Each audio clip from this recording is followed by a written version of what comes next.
Ok, pour juste résumer, donc vous avez dit ici que le monde est plein de talentueux perdants, de personnes intelligentes qui échouent malgré tous les soutiens nécessaires. Pourtant, d'autres sont partis de rien et se retrouvent au sommet. Donc le succès n'est ni une question de sens, ni une destination, mais un état d'esprit. Alors, il est impossible de réussir sa vie sans d'abord réussir à l'intérieur de soi-même.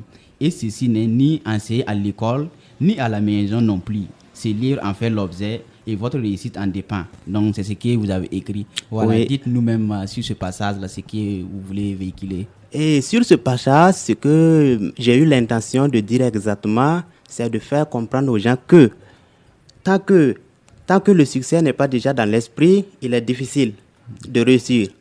Parce que si tu as un esprit pauvre, il est difficile de prendre des bonnes décisions qui peuvent vous mener à une vie riche ou bien à une vie aisée. Et si je devrais résumer ce roman, je dirais que ce roman incarne la transformation intérieure. Parce que tout ce qui se passe dans notre vie quotidienne, ce sont des choses qui sont infligées dans notre esprit. Tout ce que nous faisons et là où nous nous trouvons aujourd'hui même, c'est grâce c'est grâce à notre mentalité. C'est grâce à des choses que nous avons gravées dans notre esprit il y a très longtemps de cela. Donc, ce roman vise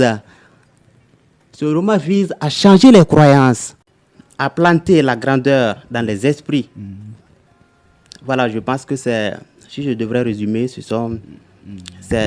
le message fort que je dirais. Ah, ok, ce livre reflète vraiment notre vie quotidienne aussi. Donc vous essayez aussi d'apporter de la lumière et d'apporter une solution aussi à la jeune génération.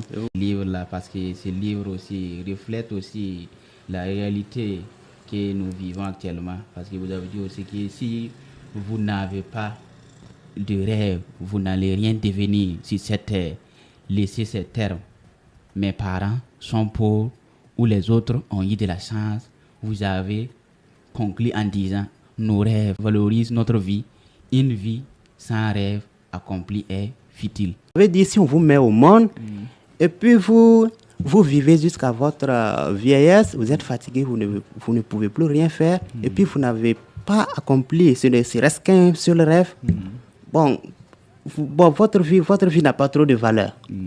Parce que ceux qui nous appelons des grands hommes aujourd'hui, ce sont des personnes qui ont eu des nobles rêves.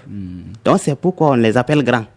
Ah, si on te dit que tu es un grand homme, toi-même, toi-même tu sais qu'il y a quelque chose de spécial qui se trouve en arrière. Et cette chose spéciale-là, ce sont tes rêves. Ce sont les rêves que tu as accomplis. Mais bon, il y a d'autres qui sont là. Bon, ils sont là. Ces réalités sont partout. Il y a des vieux, ils n'ont rien accompli. Bon, les gens ne les respectent pas. Il n'y a pas la considération. Donc, c'est dans ce sens-là.